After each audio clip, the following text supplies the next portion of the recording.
शांत झोपेची गोष्ट. जाळ्याचं खरं रहस्य. रात्र शांत आहे. आकाशात चंद्र हलकेच चमकत आहे. थंड वारा हळूवार तुमच्या चेहऱ्यावरून फिरतो आहे.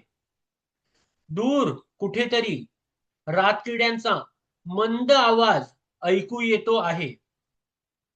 आता तुम्ही आरामात आहात. तुमचं शरीर हळूहळू सैल होत आहे. खांदे हलके होत आहेत. हात निवांत पडले आहेत. एक खोल श्वास घ्या आणि अलगद सोडा.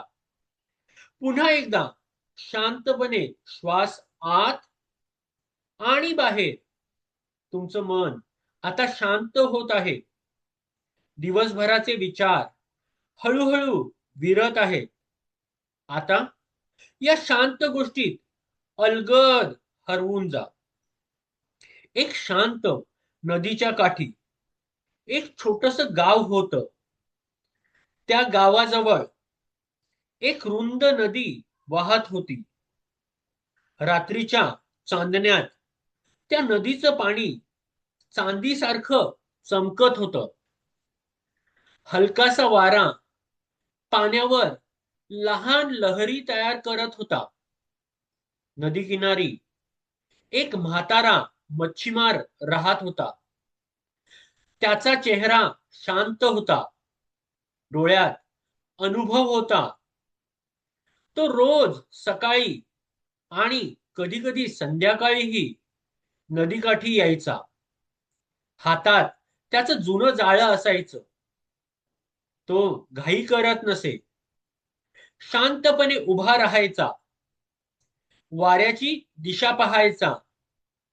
पाण्याचा प्रवाह ऐकायचा आणि मग अगदी अलगद तो जाळं नदीत फेकायचा.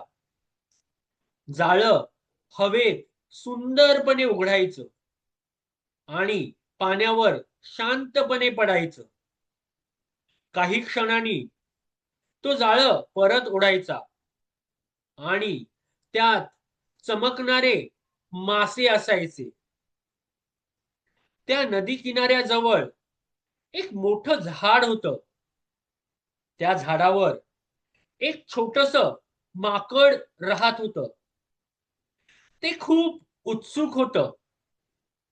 दररोज ते मच्छीमाराकडे पाहत बसायचं. त्याला वाटायचं हे खूप सोपं आहे. फक्त जाळं फेकायचं आणि मासे मिळतात. चंद्रप्रकाश पाण्यावर चमकत होता. रात्र शांत होती. माकड शांतपणे पाहत राहिलं. दिवस गेले. प्रत्येक दिवशी त्याने तेच पाहिलं. मच्छीमार शांतपणे जाळं फेकतो आहे. जाळं उघडत आहे. मासे मिळत आहेत. एक दिवस मच्छीमार नदी किनारी बसून विश्रांती घेत होता. वारा मंद वाहत होता. पानं हलके हलके सळसळत होती. तेव्हा माकड हळूच झाडावरून खाली उतरलं. त्याने आजूबाजूला पाहिलं. सगळं शांत होतं. त्याने अलगद जाळं उचललं.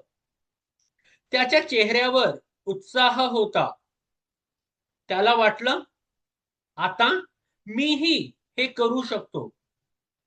तो नदी किनारी उभा राहिला आणि मच्छीमारासारखीच हालचाल करू लागला. त्याने हात फिरवला आणि जाळे हवेत फेकले. पण जाळं उघडलंच नाही. ते वळलं, गुंतलं आणि क्षणात माकडाच्या अंगावर पडलं. त्याचे हात, पाय सगळं जाळ्यात अडकलं. तो घाबरला. त्याने स्वतःला सोडवण्याचा प्रयत्न केला. पण जितका तो झगडत होता तितकंच जाळं अधिक घट्ट होत होतं. रात्र अजून शांत होती. नदीचं पाणी हळूहळू वाहत होतं. माकडाचा श्वास वेगवान झाला. त्याच्या डोळ्यात भीती आली. तेव्हा मच्छीमाराने डोळे उघडले. त्याने शांतपणे ते दृश्य पाहिलं. तो पटकन धावला नाही. तो रागावला नाही. तो फक्त शांतपणे पुढे आला. त्याने अलगद जाळं उचललं. हळूहळू गाठी सोडवल्या आणि माकडाला बाहेर काढलं. माकड शांत बसलं. थोडं लाजलेलं, थोडं गोंधळलेलं. काही क्षण दोघेही शांत होते. वारा वाहत होता. नदी चमकत होती. मग मच्छीमार हलक्या आवाजात म्हणाला, तू माझी हालचाल पाहिली, पण जाळ्याचं रहस्य पाहिलं नाहीस. माकड शांतपणे ऐकत होता. मच्छीमार पुन्हा म्हणाला, जाळं फेकणं फक्त हाताची हालचाल नसते. त्यात वेळ असतो, संतुलन असतं, सराव असतो आणि शांतपणे समजून घेणं असतं. रात्र अजून गडद झाली. चंद्र नदीवर चमकत राहिला. माकड आता शांत झालं होतं. त्याला हळूहळू समजायला लागलं, कधी कधी जे बाहेरून खूप सोपं दिसतं, त्यामागे खूप शांत मेहनत लपलेली असते. आणि दुसऱ्याची फक्त हालचाल कॉपी करून त्याचं यश मिळत नाही. त्यासाठी त्यामागचं कारण समजून घ्यावं लागतं.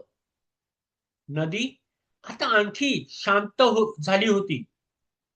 वारा मंद झाला. झाडांची पानं हळूवार हलत होती.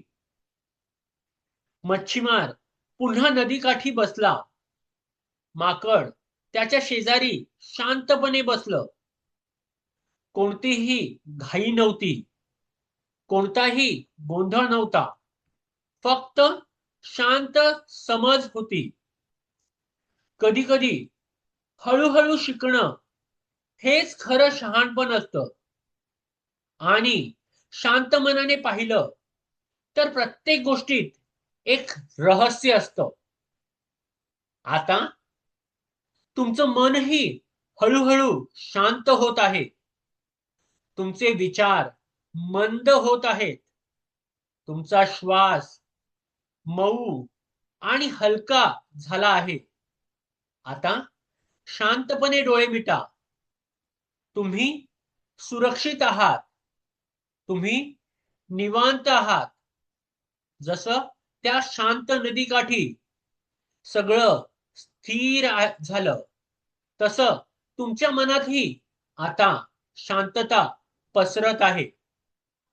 हळूहळू तुम्ही गाढ, शांत आणि सुखद झोपेत जात आहात. आता फक्त विश्रांती आणि शांत झोप. शुभरात्री.